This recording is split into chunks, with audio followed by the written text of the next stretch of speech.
Fala galera, belezinha? Dando continuidade aos vídeos agora exclusivos do YouTube, chegou a hora de relembrar os grandes momentos da história do futebol mundial, ou no caso do vídeo de hoje, né, as grandes tragédias. Afinal, quinta-feira é dia de...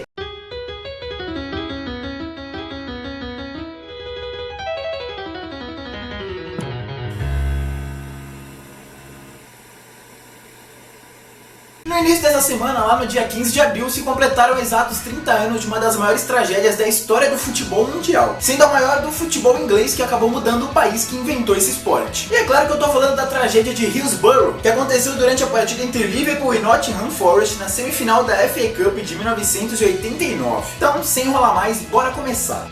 Eram 15 horas e 6 minutos do dia 15 de abril de 1989, quando o juiz apitou o fim de uma partida que até hoje não terminou. O jogo entre Liverpool e Nottingham Forest, interrompido ainda nos minutos iniciais, seria retomado quase um mês depois. Mas aquela semifinal da Copa da Inglaterra, que completou no início dessa semana há 30 anos, continua bem viva na memória dos ingleses como sinônimo da maior tragédia da história do futebol no país. São 3 décadas de saudades e busca por justiça das 96 vítimas de Hillsborough. E vai ser justamente sobre isso que eu vou falar aqui agora. O estádio de Hillsborough, que foi utilizado na Copa do Mundo de 66, sediada e vencida pela Inglaterra, foi a escolha da Federação Inglesa para o duelo entre duas das maiores potências do país na década de 80. E como o país vivia o auge do hooliganismo também logo após uma outra grande tragédia, a de Heysel, quando torcedores do Liverpool provocaram a morte de 39 da Juventus na final da então Copa dos Campeões da Europa. Quase todos os estádios do país possuíam grades que separavam as arquibancadas do campo. Só que justamente essas grades aí, ao invés de impedir alguma eventual invasão ou dar maior segurança aos torcedores, acabou virando uma das principais causas dessa grande tragédia. Tudo por conta de uma superlotação do setor conhecido como geral, onde as pessoas assistem aos jogos em pé. Geralmente também é o setor mais popular, sendo que ali haviam cerca de 7 catracas para controlar a entrada de 10 mil torcedores, mas apenas uma estava funcionando. Com isso, um grande funil de pessoas acabou se formando, no lado de fora do estádio, e a grande solução encontrada foi abrir uma das portas de saída para melhorar o fluxo e tudo mais.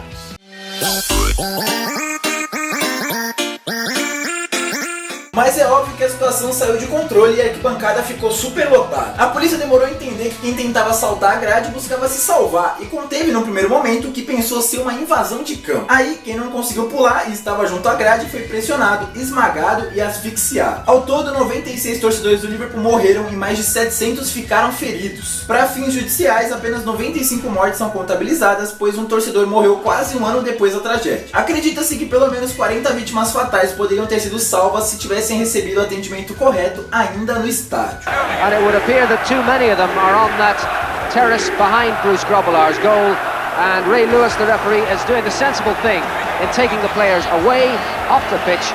Bom, se essa tragédia revolucionou a estrutura do futebol inglês já na década seguinte, transformando no que conhecemos hoje, sem hooligans e sem assistir os jogos em pé também, sem grades e tal, as feridas dessas famílias permanecem abertas e latejando até hoje. Mano, se já não bastasse a perda de algum familiar ou ente querido, a mídia daquela época tratou de, botar a culpa nos torcedores. A mídia e a justiça da época, alegando que a maioria deles estava bêbada, por causa do jogo e tal, e acabaram causando o tumulto. O próprio jornal The Sun, que na época seguiu essa mesma linha nas suas publicações, sofreu um forte boicote da população. A circulação desse tabloide nos dias atuais ainda é 1/10 do que era antes dessa tragédia. E toda essa postura hostil com as vítimas perdurou até setembro de 2012, quando relatórios da tragédia se tornaram públicos e expuseram alguns erros das autoridades na condução do episódio. Ou seja, mais de 2 décadas depois é que foram reconhecer o próprio erro. Sendo que no início desse mês, sim, abril de 2019, as famílias dessas vítimas ainda passaram por mais uma frustração. O júri não chegou a nenhum veredito sobre o chefe de segurança, que cuidava da polícia naquela ocasião, e David Duckenfeld, que se condenado pode pegar até prisão perpétua, aguarda em liberdade, sendo que a promotoria ainda vai pedir um novo julgamento.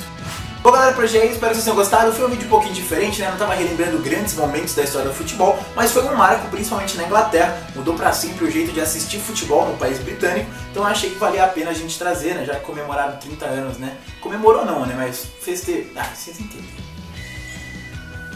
Completaram-se 30 anos dessa tragédia e achei importante retratar aqui no canal. Bom, então se você curtiu, já deixa seu like aqui embaixo, se inscreve no canal também pra gente chegar logo o quanto antes a meta de 10 mil inscritos. Sem esquecer de curtir a página lá no Facebook, tem novidade quase todo dia. E é rapidinho, acabou de aqui, vai pra lá, deixa seu like e tamo junto. Bom, então é isso mesmo, por hoje é isso, é nóis, tamo junto. Quinta que vem eu tô de volta e domingo tem clássico pelo mundo,